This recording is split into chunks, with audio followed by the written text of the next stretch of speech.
ஓம் சாய்ராம். என் அன்பு குழந்தையே, கஷ்டத்தின் கடைசி கட்டத்தில் இருக்கிறாய், இறுதி கட்டத்தில் இருக்கிறாய். இனி அடுத்த நொடி முதல் உனக்கு நல்லது நடக்க அறிகுறி தோன்றிவிடும் தங்கமே. நாளை உனக்கு ஒரு அற்புதம் நடந்து உன் விடியலை உதயமாக்கப் போகிறது. பொறுத்திருந்து பார். அருமையான விடியலுக்காக காத்திரு. மகிழ்ச்சியோடு எழப்போகிறாய். என் செல்வமே, மனம் எப்போதும் மகிழ்ச்சியைத்தானே எதிர்பார்க்குது. ஒருவர் உன்னை பாராட்டினாலும் குறை சொன்னாலும் ஒரே மாதிரியாக எடுத்துக்கோ. பாராட்டும் போது பறப்பதும் குறை சொல்லும் போது சோர்வதும் என இருந்தால் உன்னுடைய வளர்ச்சி வேகத்தடையை ஆங்காங்கே நிற்கத்தான் செய்யும். யார் என்ன சொன்னால் என்ன, உன்னை பற்றி உனக்கு தெரியும். அடுத்தவர்களை பற்றி நீ புறம் பேசி இருந்தால் உன் மனமே உன்னை தண்டித்து விடும். அதற்கு தயவு செய்து இடம் கொடுத்து விடாதே. வீட்டுக்கு சென்றவுடன் செருப்பை கலட்டி வைப்பது போல சுமந்து கொண்டும் இருக்கு பாரத்தையும் வாசலிலேயே இறக்கி வைத்து விடு.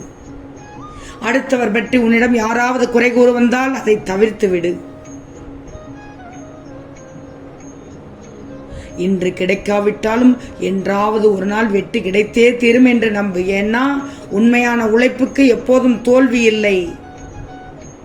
உன் வரலாறே கற்றுக் கொடுக்கும் பாடம் இதுதான். எப்போதும் நீ மகிழ்ச்சியாக இருந்தால் எல்லோருக்கும் உன்னை பிடிக்கும் தங்கமே.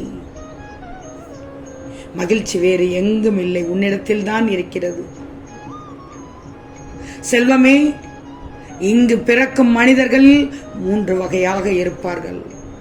தன்னை பற்றி பொறுப்பை கூட ஏற்றுக்கொள்ளாமல் யார் கையிலாவது தன்னை ஒப்படைத்து காத்திருப்பவர்கள் ஒரு வகையாக இருப்பார்கள்.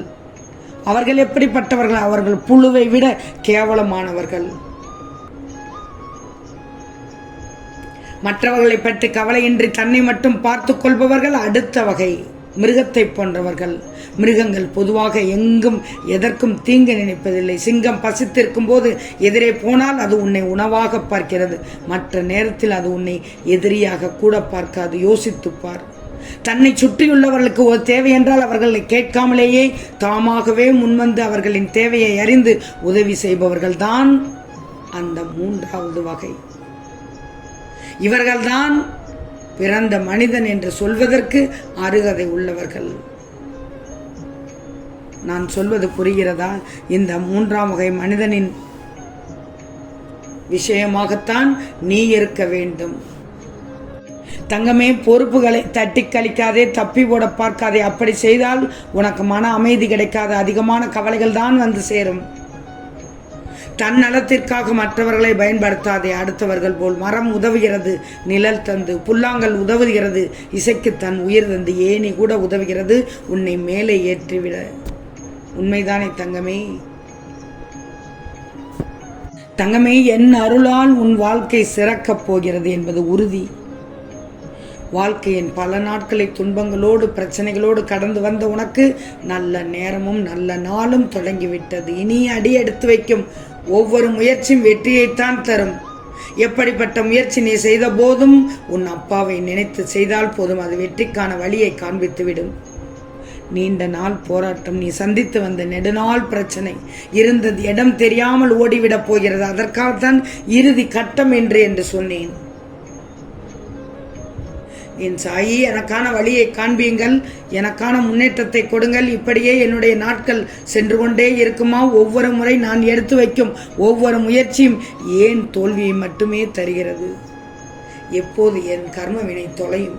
என் கர்மாக்கள் எப்போது அழியும்? எப்போது எனக்கு காட்சி தந்து என் கர்மாக்களை எடுப்பீர்கள் என்று மனதிற்குள் போராடி கொண்டிருக்கும் என் பிள்ளையை வணங்கி காத்து கிடக்கும் போது உன் கரங்கள் சந்தோஷத்தை அள்ளி அள்ளி கொடுக்க இந்த சாயி நானும் மகிழ்வேன், உன்னையும் மகிழ்விப்பேன்.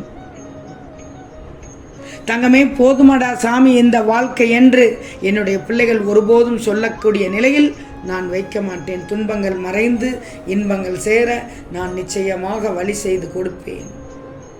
நீ அனுபவித்த பலவிதமான வேதனைகள் உன்னை திரும்பி கூட பார்க்காது. உனக்கு சாதகமாக அனைத்து சூழ்நிலைகளும் மாறும். கோளாறுகளை கூட உனக்கு எல்லா அதிர்ஷ்டமும் ஒரு சேர வந்து உனக்கு சாதகமாக மாறும். கிரக கோளாறுகளை கூட நான் உனக்கு மாற்றி தந்து விடுவேன். இப்படிப்பட்ட தருணத்தில் தான் இப்போது நீ இருக்கிறாய். ஆனந்தமாக இருக்க வேண்டிய வேலை இது. கஷ்டங்களுக்கு எல்லாம் முடிவு வந்துவிட்ட. செல்வம் அனைத்தும் உன்னிடல் வந்து தங்கும். திரும்பும் திசையெல்லாம் கஷ்டங்களை, துயரங்களை, பிரச்சனைகளை தாங்கி வந்த நீ இந்த பக்கம் பார்த்தாலும் எந்த பக்கம் பார்த்தாலும் அதிர்ஷ்டமலை உனக்கு வீசப் போகுது. எப்போதெல்லாம் இந்த அப்பாவை நீ நினைத்துக் கொண்டிருந்தாயோ உன் பிரச்சனைக்கான வழியையும் அந்த நொடியையே நான் உனக்கு கிடைக்க செய்து விடுவேன். உன் கடன் பிரச்சனை பார் முற்றிலும் தீரப்போகிறது. நாளை ஒரு அதிசயம் நடக்கும், அற்புதம் நடக்கும். உன் பிள்ளைகளை பற்றி கவலைப்படாதே, அவர்களை என் வழிக்கு நான் கொண்டு வந்து விடுவேன். உன் வாழ்க்கையில் அற்புதத்தை நான் காண்பிப்பேன். உன் வாழ்க்கையை அர்த்தம் நிறைந்ததாக மாற்றித் தருவேன். உன் வலிகளும் வேதனைகளும் குறைந்து போய்விடும். நோயானது தீர்ந்து ஆரோக்கியமான மனதையும் உடலையும் பெறுவாய். குடும்ப சூழலை உயர்த்தி நல்ல வழிக்கு கொண்டு வரப்போகிறேன். உனக்கு நல்ல நிலைமையை தரப்போகிறேன். நீ எந்த இடத்திலெல்லாம் தலைகுனிந்து நின்றாயோ அந்த இடத்தில் உன்னை நான் மதிப்போடும் மரியாதையோடும் உயர்த்தி மனம் விரும்பிய வாழ்க்கையை வாழச் செய்வேன். திடீர் திருப்பங்களும் திடீர் மாற்றங்களும் உன்னை நிச்சயம் மகிழ்வடைய செய்யும் தங்கமே.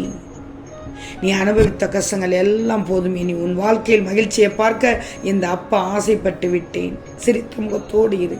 இது நாள் வரை எப்படி இருந்தாயோ இந்த பதிவை கேட்ட நொடி முதல் என்னுடைய முழு ஆசீர்வாதம் பெற்று விடுவாய். நீ மிகப்பெரிய நன்மைகளை பெறப்போகிறாய். மிகப்பெரிய பலன்களை அடையப் போகிறாய் தங்கமே. மற்றவர்களுக்காக வாழ்ந்து வாழ்ந்து உன் நாட்களை வீணடித்து விட்டாய். அன்பு அதிகமாக காட்டியதால் அதிகமான ஏமாற்றத்தை சந்தித்து விட்டாய். உன்னை எப்போதும் குறை சொல்லிக் கொண்டு இருப்பவர்களுக்கு மிகப்பெரிய உதவிகளைத்தான் செய்து கொண்டு வாழ்ந்து வந்தாய். நன்றி மறந்தவர்கள் உன் முன்னால் பின்னால் என எல்லா இடங்களிலும் சுற்றி கொண்டு இருக்கிறார்கள். அதை பார்க்கும்போது உன் மனமானது பொறுப்பதில்லை. இல்லாத ஒன்றுக்கு ஏங்கி இருந்த சந்தோஷத்தை அனுபவிக்க தவறுகிறாய். என் செல்வமே, நல்லது எது கெட்டது என அறிந்திருந்தும் உன் மனமானது சில சமயங்களில் நல்லதை ஏற்க மறுக்கிறது. ஆராய்ந்து பார்த்தால் உனக்கு தேவையான அனைத்துமே உன்னிடம் அதிகமாக இருக்கும் பட்சத்தில் இல்லாததை நினைத்து ஏங்கிக் கொண்டு இருப்பதால் தான் உன் வாழ்க்கை சுகம் இல்லாமலும் நிம்மதி இல்லாமலும் இருக்குது. நீ கிடைப்பதை வைத்து மகிழ்வோடு இருக்க பழகிக்கொண்டால் போதும். அனைத்துமே உனக்கு இன்பமாக மாறிவிடும். இது கிடைக்கவில்லையே, இது நடக்கவில்லையே, இது ஏன் இவ்வளவு தாமதமாகிறது என்று சில விஷயங்களை நீ விடியலாக கவலைப்பட்டு கொண்டு இருக்கிறாய். உனக்கு தேவையான நேரத்தில், சரியான நேரத்தில் அதை உன் கரங்களுக்கு கொண்டு வந்து சேர்ப்பேன் என்று எத்தனை முறை சொன்னேன். அந்த விடியல், நாளைக்கான விடியல் அனைத்தும் நடக்கப் போகிறது. இப்போது வாழ்க்கையில் விரும்பியது கிடைக்கவில்லை என்று ஏதோ ஒரு மூலையில் முடங்கிக் கொண்டிருக்கிறாய். எழுந்திரு. எது உனக்கு கிடைக்கும் என்று தெரிகிறதோ அதன் மீது உன்னுடைய விருப்பத்தை செலுத்தி எப்படி வாழ வேண்டும் என்பதை அறிந்து உணர்ந்து மகிழ்ச்சியாக வாழ எதெல்லாம் உனக்கு கிடைக்கிறதோ அதை விட்டு சந்தோஷமாக இருக்க கற்றுக்கொள். நாளை விடியலுக்காக காத்திரு. நிச்சயம் என் பிள்ளைக்கான விடியலாக இருக்கும். இப்போது மகிழ்ச்சியோடு தூங்கு, மனநிறைவோடு தூங்கு, நம்பிக்கையோடு தூங்கு. நாளைய விடியல் உதயமாகுவது உனக்காக ஒரு அற்புதத்தை நிகழ்த்த என்று. ஆம் தங்கமே, நிச்சயம் நடக்கும். நல்லது நடக்கும். நல்லது மட்டுமே நடக்கும். அது நன்மையாகவே இருக்கும். ஓம் சாய்ராம்.